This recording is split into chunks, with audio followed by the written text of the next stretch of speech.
Boletim Coppola.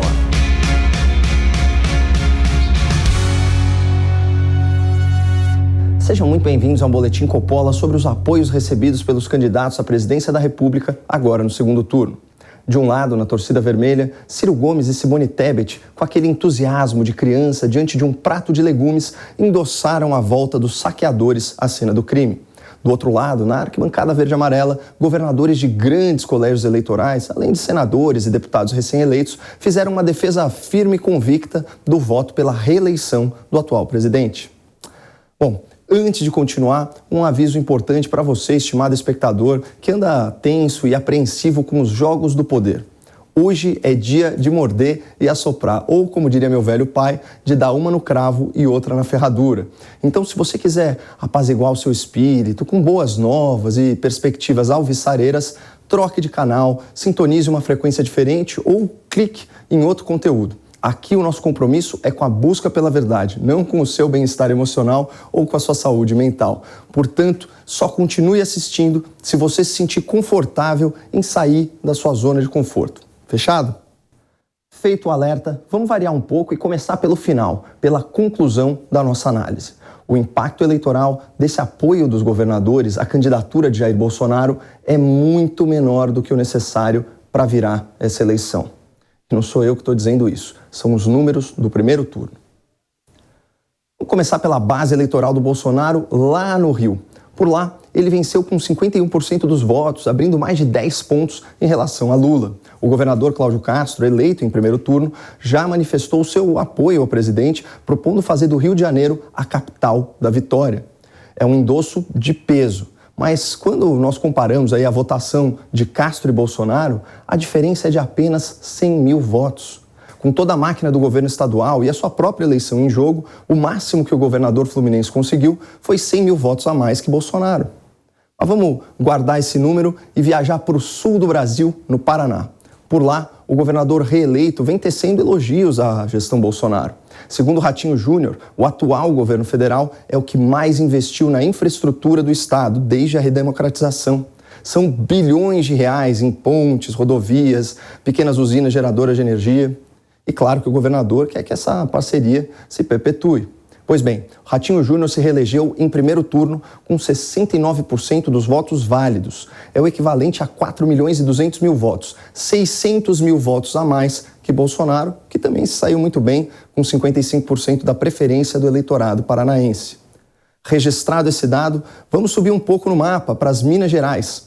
Zema e Bolsonaro costuraram aí um acordo que vai beneficiar o povo mineiro com grandes obras nos transportes. Aí um destaque para o metrô e para as BRs. E desde a sua reeleição, Zema já declarou, aspas, meu grande objetivo é combater o PT.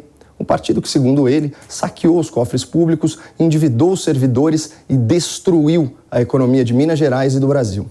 Na comparação entre as votações, Zema teve 850 mil votos a mais do que Bolsonaro, que, por sua vez, perdeu para Lula em Minas por uma diferença aí de 560 mil votos. Então, vamos recapitular. Somando as diferenças de votação entre o presidente e os governadores reeleitos do Rio de Janeiro, do Paraná e de Minas Gerais, nós temos aí cerca de 1 milhão e 500 mil votos a favor dos governadores. Vamos guardar esse dado e aterrissar em São Paulo, maior colégio eleitoral do país. Aqui em SP, vão para o segundo turno Tarcísio de Freitas, ex-ministro de Bolsonaro, que teve 42% dos votos, e Fernando Haddad, ex-ministro de Lula, que teve 35% da preferência do eleitorado. Em terceiro lugar, com 18% dos votos, ficou Rodrigo Garcia, o atual governador, que já declarou apoio incondicional à reeleição de Jair Bolsonaro. Na mesma linha do governador mineiro, o governador paulista afirmou, aspas, São Paulo é um estado desenvolvido, que dá oportunidade a todos e ajuda quem precisa, porque o PT nunca governou São Paulo. E essa mesma avaliação eu faço em relação ao Brasil. O que eu não quero para o meu estado, eu não quero para o meu país. Fecha aspas, com aplausos. Outro ex-candidato ao governo que também declarou voto em Jair Bolsonaro em oposição ao lulopetismo foi Vinícius Poit, do Partido Novo, que amealhou aí quase 400 mil votos. Mas, diferentemente do Rio, do Paraná e de Minas, aqui em São Paulo, nenhum candidato ao governo teve mais eleitores que o Bolsonaro, que totalizou 12 milhões e 200 mil votos. Contudo, Somando aí os votos do Tarcísio de Freitas, do Rodrigo Garcia e do Vinícius Poit, nós chegamos a 14.500.000 votos, ou seja, uma diferença de 2.300.000 votos. Acho que vocês já entenderam onde eu quero chegar.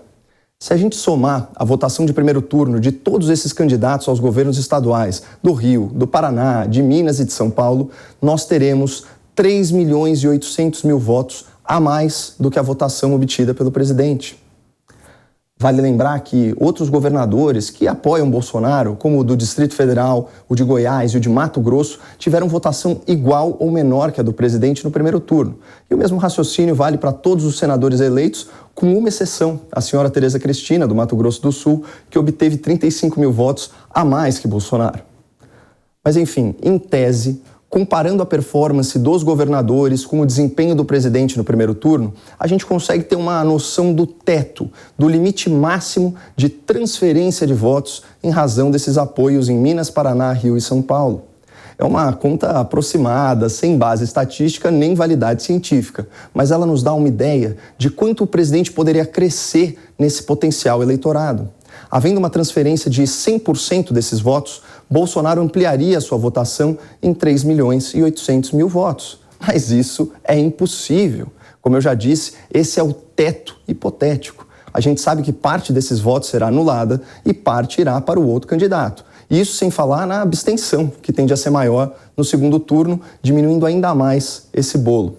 Portanto, considerando que Lula da Silva abriu uma vantagem de quase 6.200.000 votos contra Bolsonaro, a gente percebe que todo esse apoio dos governadores e parlamentares de centro-direita é muito importante, mas ainda não é suficiente para virar o jogo. Matematicamente, é inviável mudar o resultado dessa eleição a favor de Bolsonaro sem conquistar eleitores de primeiro turno do Lula. E para que isso ocorra, é fundamental que os apoiadores do presidente da República se engajem individualmente na tarefa de virar votos.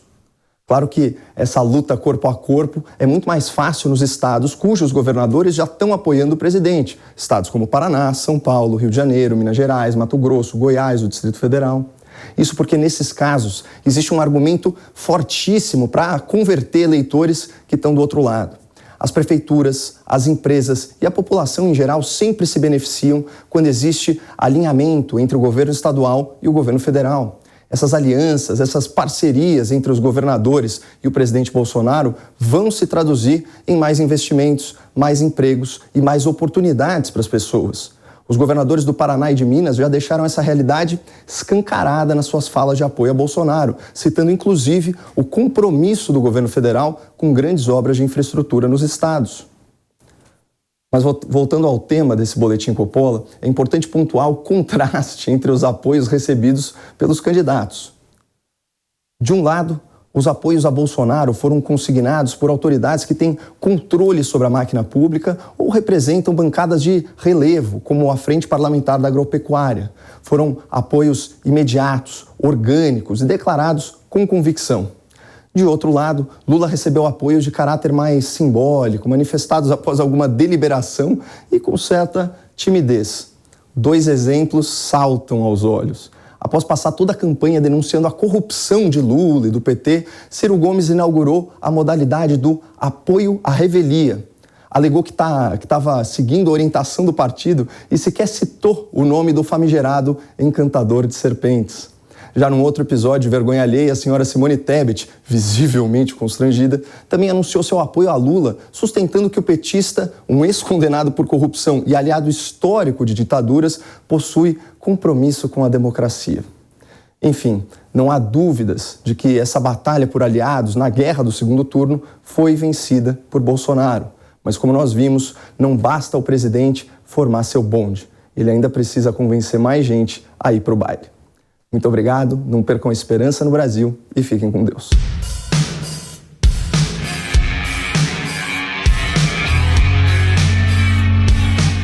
A opinião dos nossos comentaristas não reflete necessariamente a opinião do Grupo Jovem Pan de Comunicação. Realização Jovem Pan News.